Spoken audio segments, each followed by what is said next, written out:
And this is Brian. Together we just got played. We're coming to you live from the Cloak and Blaster. We just got done escaping the pull of gravity before the sun explodes, playing Soul. Join us for Soul at the Cloak and Blaster.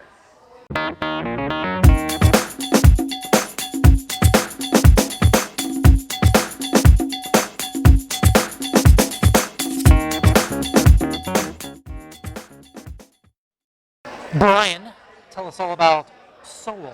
Sure.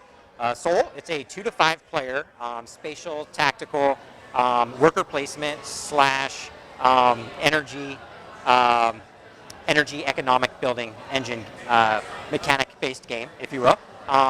And well, I kind of feel it's a little bit abstract. There is a theme to it, and it is set in a science in the future, science fiction type apocalyptic. The sun's about to explode or implode and kill everyone.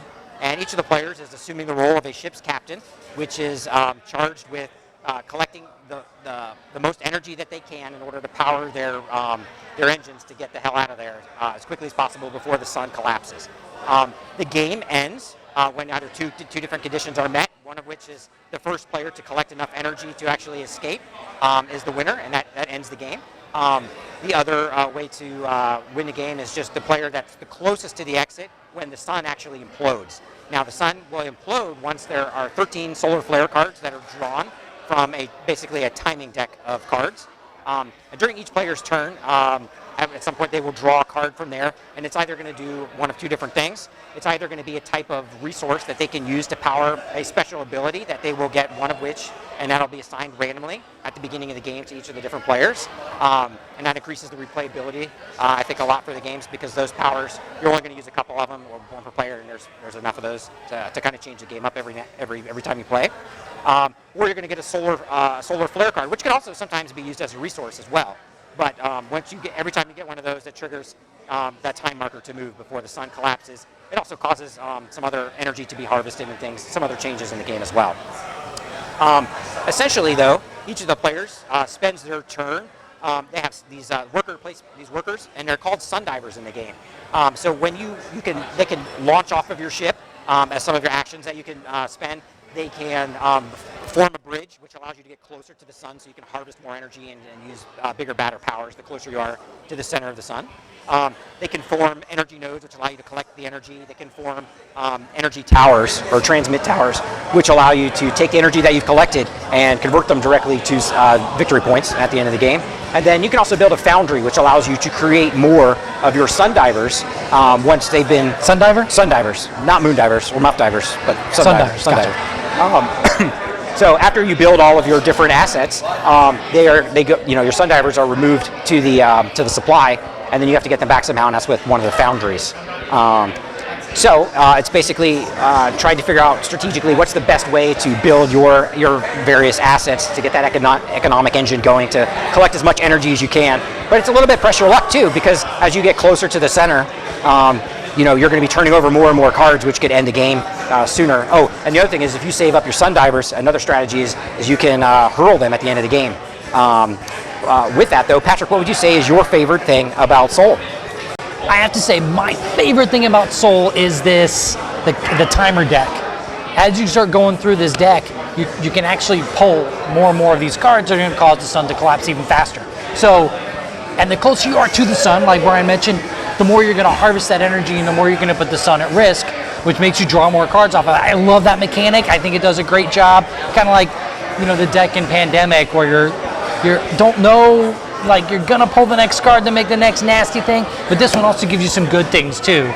It'll allow you to activate certain powers. So if I'm going to pick one thing, it's the timer deck. And if there's one thing that you really like about it, the thing that I like best about Soul is that the circular board I find kind of original, especially when in conjunction with the spatial, tactical, and a worker placement thing. So it's a unique combination of mechanics. That's my favorite thing. Patrick, what would you say is the thing that you like least about Soul, though? I like a lot of it. It's hard for me to pick something out that I don't like. But if I had to pick one thing that I don't like, it's gonna be... It's tough. It's really, really tough. Well, while you think about that, I'll go into. The thing that I didn't like about Soul is I have to mention that this is a prototype version of the game, so the final copy is going to look slightly different, I think, and the components might be slightly different. But with that said, a lot of these pieces, which are pretty cool, but some of them look slightly different. And so these are the transmit towers, and those two look close enough. But some of the other ones, like the foundries, I think, or the energy nodes, if you're not real careful with your perception abilities, sometimes you can look across and you're just confused, or you might miss that's their energy node, and you put your guy in the wrong place or something like that. So because it's a 2 to 5 player game, if all of the components end up looking slightly different, then you just have to be aware of that, and so you don't make a perceptual error, which could cost you some points at the end of the game. So it happened to me once or twice, but it only happened once or twice until, and then I learned. So that could be part of it. But anyways, getting back to you, Patrick, what would you say is the thing that you like least? If I have to pick one thing, I don't want you in my node. What? Every player has the ability to use everybody else's power node or transmit tower or bridge. I want that to be mine exclusive. Now, I do get bonuses. I do get benefits from it. If you use my foundry, I get a little ship bonus if I have everything set up right. But if it comes down to it, Brian, I don't want you in my node. I kind of like the concept of sharing assets a little bit, Besides, you never complained before about sharing nodes. You are all up in my assets. It's very uncomfortable. Well, what can you say about that? Anyways, Soul is coming to Kickstarter very, very soon, so make sure you jump over there and back for your copy, or back for 2. I'm Patrick, this is Brian. Together we just got played. Thank you very, very much for watching. I know that you were a little uncomfortable. Thank you for playing, and I know you're a little uncomfortable with the me slathering you with the suntan lotion, but I'm concerned about you. There is a lot of UV damage that could happen with this game. Stars get very bright before they explode. I wanted you to, I wanted to protect your fair skin. Well, I appreciate the rub down. I did not appreciate the fact that you didn't take into consideration my vitamin D deficiency, and by putting sunblock on there, I plan on taking care of your vitamin D deficiency later. What kind of production is this?